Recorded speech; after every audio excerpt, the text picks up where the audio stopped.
Last question, because we're starting to run out of time. Mr. Cornette, I would like to ask you something as someone who has been both a performer and promoter among the many roles that you've had in the wrestling business.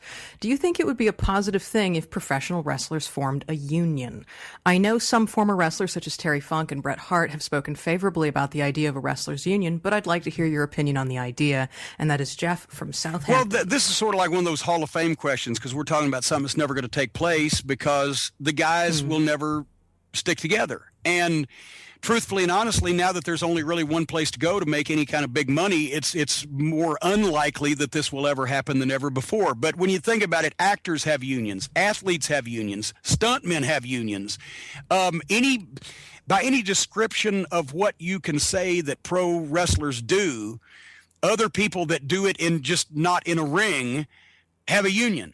And I think it would be great because there'd be health coverage. There'd be, you wouldn't have, as we just talked on the Jim Cornette Experience to Lisa Marie Victoria, you wouldn't have, people that could say, okay, we want you to tongue kiss this fucking guy, or we want you to fucking handle this giant tarantula or whatever. There'd be some kind of controls. But it's never going to happen. It's the same thing as the independent contractor classification. In the old days, wrestlers were independent contractors. They could book themselves anywhere they wanted. They could work for anybody they wanted to that wanted them. They didn't have to stay in one location. They were responsible for all their own shit, boom, boom, boom. But now, no, that's not the case.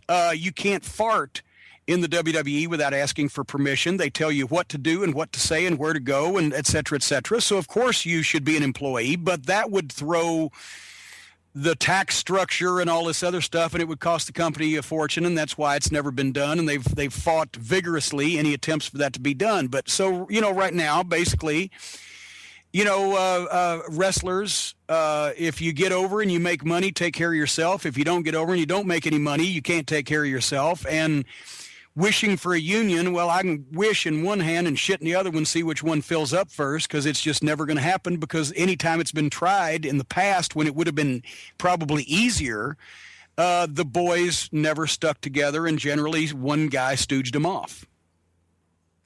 I've only done one or two major interviews of any kind in my whole career as a podcaster, and one of them was with Lanny Poffo, and the one thing that he said over and over and over again is, if you're a young guy in this business, save your money. Save your money, take care of yourself, make sure you get health insurance.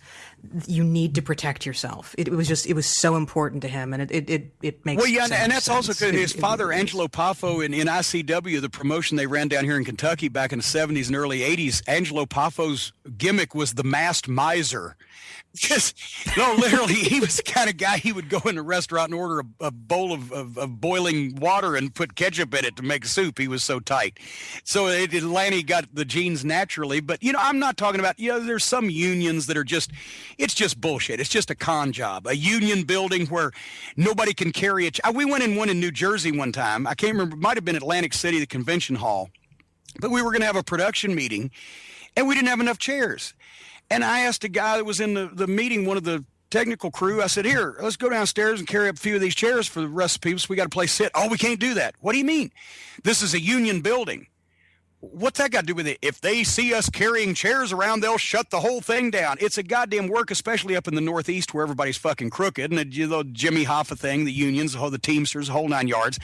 I said, fuck you. I'm not going to stand in this goddamn meeting. And I went down and carried myself up a chair and let everybody else fend for themselves. But the point is, it doesn't have to be a union where it's all crooked and you can't fire anybody no matter how incompetent they are and nobody can do what they're supposed to do. Just have some medical coverage. Some way to as a group, yes, to be able to some bargain. kind of accountability. And I'm all in favor of doing my own financial deals. I don't even need to have somebody do that for me. It's just that unions do force people to provide medical coverage, some type of retirement, some type of financial security over and above just a paycheck. That idea is good.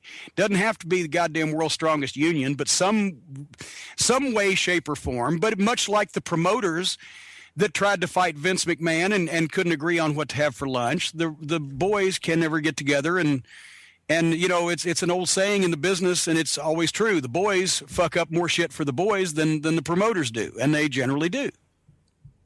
Which is kind of a bummer because, I mean, if they could, throw in with dues into one group, they could at least advocate for themselves for the things that you said. I mean, they all need health insurance. Surely they can all agree to that. They all need, legal protection occasionally. They all need, dental and, basic stuff, a 401k plan. Well, yeah, things, and we've talked about it before is, the WWE will pay for you. If you have a drug problem, you have to go into rehab, they'll pay for that. But if you get cancer, you're on your own. What the fuck? It's not even your fault. I don't care. If you have a goddamn drug or an alcohol problem, whatever caused it, it's your fucking fault. Man up, nip up, like the depression, etc. We talked about Kurt Cobain on the program. He was so sad and depressed. He was a multimillionaire rock star. He had to shoot himself. Well, fuck you. Nip up, man up, cheer up, right? I think that there ought to be, if they're going to pay for people's own self-inflicted problems, because it's good PR, they ought to pay for problems that people have that they didn't deserve, that they did nothing to bring on themselves. But that's just my opinion. And like I said, I could take my opinion, put it in one hand and shit in the other one, see which one fills up first. And I can't help but agree. And I guess it's nice that there are things like Kickstarter and Indiegogo and stuff like that now, which will help people, like Bobby Fulton, who's, having eye surgery because of money he was able to raise in that way. But then here's the problem. We are in the wrestling business, so for everybody that's legitimate like Bobby Fulton and is a proud guy who had to be talked into doing something like that because it was the last resort to save his vision, and I'm looking forward to seeing Bobby in New Orleans in April, but for every one of him, there's going to be a couple others that say, oh, geez, I'm a superstar, I need something, and tell a tale of sorrow and woe that, as Troy Graham, the Dream Machine, used to say, would bring a tear to a glass eye and raise a bunch of money, and, you don't know who to trust and who not to. It shouldn't be left up to people, especially wrestling fans, having to contribute to their heroes. There should be some other way to do it. And it's not always the wrestler's fault that they didn't save their money, or because as we have seen, until Obamacare eliminated pre-existing conditions, a lot of fine, upstanding people can go broke because of medical bills that were unexpected through no fault of their own. So, some guys bring it upon themselves. Other guys are put in that position by fate, but there ought to be something else that could be done about it besides, asking fans to make contributions. It's just, It's crazy, but there's this thing called single payer, if that could happen. As soon as we eliminate the rest of the fucking Republicans in the goddamn country, we might actually get to something like that. But, and then people wouldn't have to worry so much. I'm not even going to go off on it, but these fucking morons that follow these Republicans around and take what they say as true, they don't realize that the very things that the Republicans are ranting and raving against are the things that would benefit them, because they're not a bunch of rich, white fucking billionaires that have this country on a fucking string. Oh God, help me, Alice, help me. I think at this point it's time for me to take Jim away and get him the help that he needs. He's got to do some deep breathing and some yoga, and we'll get him a Sprite. Goose rubber.